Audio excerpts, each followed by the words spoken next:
Hi, do you know what my thoughts are today? And well, I'm a Jew, so nobody should be surprised about what I will be talking about today. And what I will be talking about today is what happened on Sunday, the day before I'm recording this, 2 days before you're seeing it. What happened in Colorado. Everybody, I can't imagine that nobody in the United States, that there's anybody who doesn't know what happened on Sunday. Well, I have to. It's a law. I don't want to get sued. I have to say alleged. Never mind that everything is on tape, but allegedly, an alleged Jew-hating Muslim, unlawful alien. Uh, Thank you, Joe Biden. Unlawful alien. That part is the alleged killer. Now, alleged killer is an unlawful alien in this country, thanks to Joe Biden. If Trump were president, then well, we saw how well the border has been sealed. That person would not be in the country, even though innocent and still till proven guilty. But he is an unlawful alien. That is a fact. But as for what he allegedly did, he had a homemade flamethrower allegedly, and Molotov cocktail allegedly, and allegedly used them both on a crowd of people who were gathered to support the hostages in Gaza.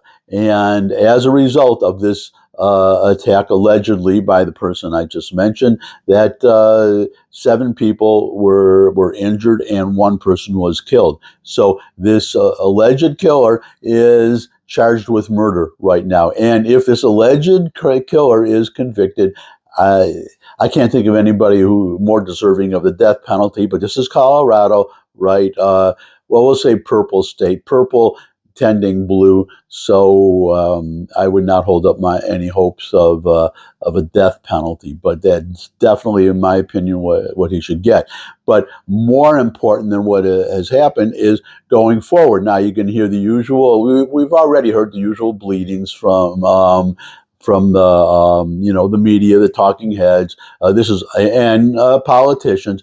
This is unacceptable. This should never happen, and this is not who we are. That's a favorite phrase. This is not who we are. Whatever. Well, that's who this alleged killer allegedly is. Okay, and he. But they talk. What's the solution? How to prevent the happening? And you'll hear the usual calls for dialogue and various solutions, or Israel get out of Gaza. Never mind that the whole phrase "free Gaza." Now we know what that. There is no doubt. That's not alleged. There's no doubt about what free Palestine means. It means kill Jews. That's what it means, and it is. And I would wonder if, just as like the saying goes, you cannot just yell fire in a crowded theater. That's. I wonder if this falls under free speech. Definitely, in my opinion, globalize the intifada.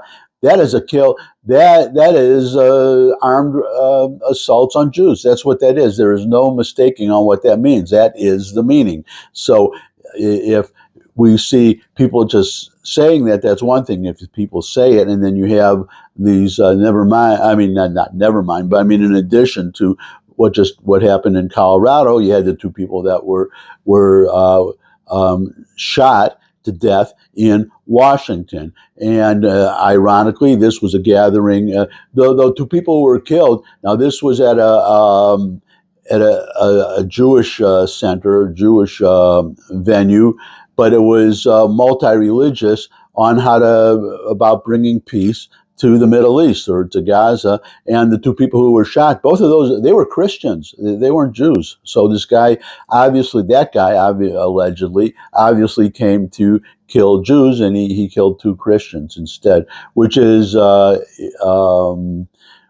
it's unusual, even though, as I've pointed out in the past, that most Zionists, pro-Israel Americans are Christians, because Jews we're only 1% of the population, maybe a little more. So if you have 80%, as much as 80% support of Israel, then that's obviously most of these people are Christians, but supporters of Israel are Christians, and the ambassador to Israel, Mike Huckabee, he is a Christian. But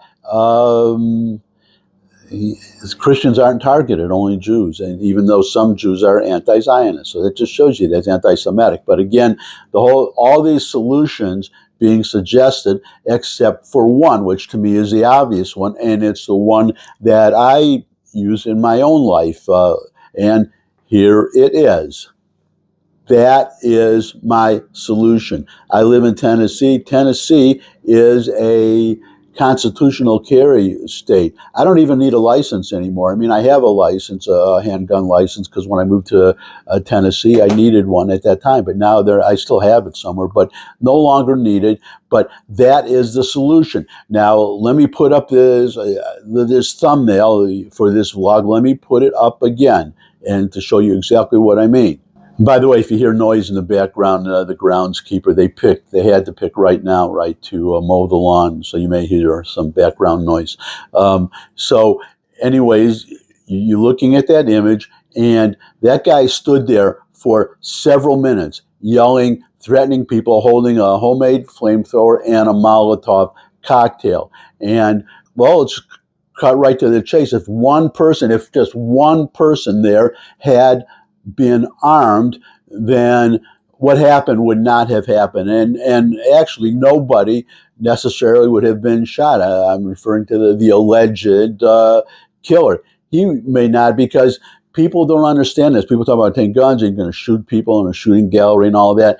Well, first of all, the number of people convicted of crimes who are legal, the crime rate or handgun violence rate of legal handgun owners is much lower than in the general public, people who don't have their guns legally. So that's another fact, though. I actually had a letter published in the New York Times many, many years ago on this very subject.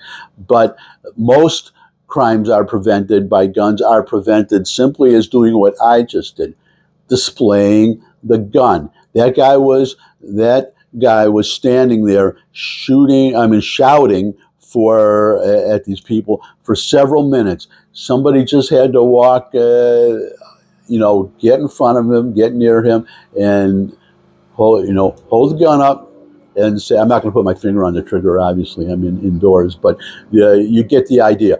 Hold this gun up, and by the way, the gun is several feet in front of me. It looks like I'm pointing it at my head. I'm not. This is about 2 feet in front of me. Anyways, the point is that just showing the gun, and then you say to him, look, if I see you light a match, if I see a flame, I'm going to shoot you.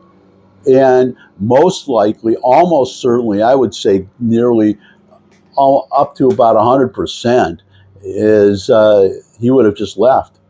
He would have just left, and you could have called the cops. They would have arrested this guy with a homemade flamethrower, unlawful alien in the country, Molotov cocktail. Nobody would have had to die. And I'll just give you an example recently, because Jews are being attacked in New York, right? In, other places too. But in New York, just hold on a second here. The noise. I hope the noise is not too loud. You're listening to this. The guy's right outside my window. But anyways, there was Jews being attacked, saying Crown Heights, Brooklyn. That's one hot spot.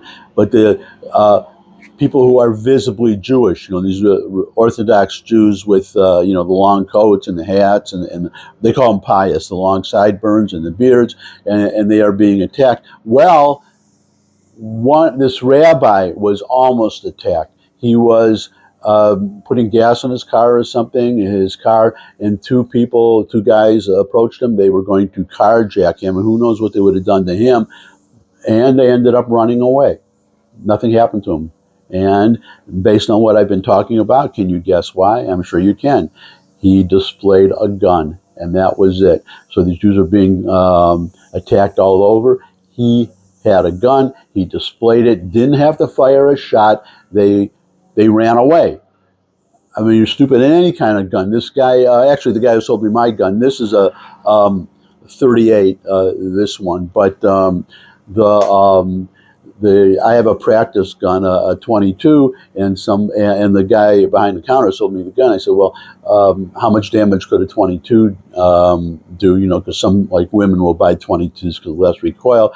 And he says, if you're looking at the muzzle of a gun, you know, now that you've seen the gun, let me just do a little safety thing here. I'm going to pull the magazine out, okay? So there's nothing in it now. So if you have the gun and you say, if somebody's pointing a gun at you, are you going to measure the hole there and say, well, it's only a 22, so I'll assault you? So you get the idea. That is the solution. That's the whole point of this. That is the solution. Jews do what I do, especially now in New York. They pass the laws, and the Supreme Court spoke, and they made it easier. You have the right to arm yourself, and you should. Arm yourself, arm yourself, arm yourself. I cannot say too many times. And in fact, there's a Jewish councilwoman in New York councilwoman, obviously Republican, and she wrote a whole article about that, how she armed herself. Now, the other problem is if you're in New York, I paying a little attention to New York because I lived there for 40 years, and definitely if I still lived there, boy, I would have a gun, you can be sure. But they had, because I have one now, which is another thing. Hey, Congress, get on the ball and work on this reciprocity bill. It's a Second Amendment right to own a gun and to carry it with you. You should not be restricted from carrying it to certain states. You should be able to take it anywhere you want. So when I visit New York, I would, whatever precautions, leave it with the stewardess or whatever it would be. But I have a right to take. I should have the right to take my gun with me when I visit New York, especially because I'm much more danger there than, in my opinion, than I am here in Tennessee where I live today.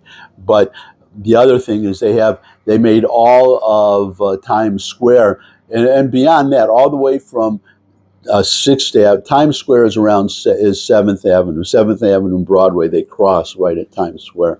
So from 6th Avenue all the way to 9th Ave, I believe all the way, definitely 8th Avenue, but I'm not going to look, but I believe as far as 9th Avenue and all the way from, I think, the 30s or the 40s, like the streets go 42nd Street, 43rd, 45th, all the way up to 59th Street or some ridiculous large area. They made a gun-free zone, which is ridiculous, that large. You make a little building or a space, that's one thing, but that's too wide an area, and I wish somebody would challenge that.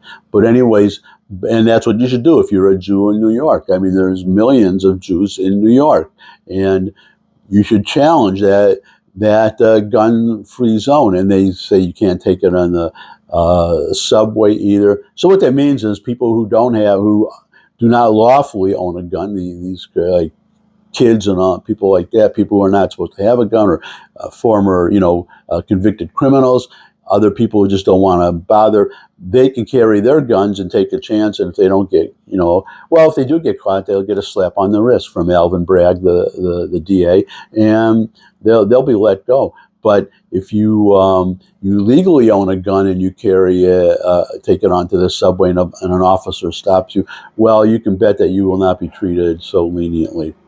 Okay, because they're crazy in New York. I can't say any other way. But anyways, just sum up. Everybody, I keep saying Jews are being attacked, but everybody should, as I say, an armed society is a polite society. So let me just expand it. I say especially Jews, because you are being attacked. Nobody is saying, Christians get attacked for other reasons, assault, robbery, but nobody is attacking Christians for being Christians. Even Muslims, as far as I know, these radical Muslims, okay?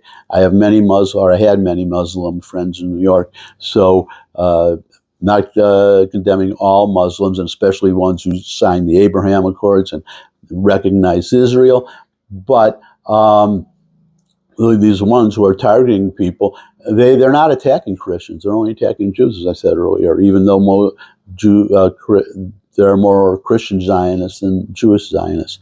But anyways, that is my suggestion for everybody. Okay, I said Jews, but everybody, you should arm yourself. protect yourself, especially, I'll go even further. I said, especially Jews, especially women. If you're a woman, um, guns are the great equalizer. You have a gun, and the biggest man will not be a threat to you. Okay? And, well, I think I made my point, and I would like to hear your comments. I'd love to hear your comments in the comment section below the video. Share this video with anyone you think would benefit from it. But most of all, come back and see me again. I'd love to see all of you again. And until I do see all of you again, bye.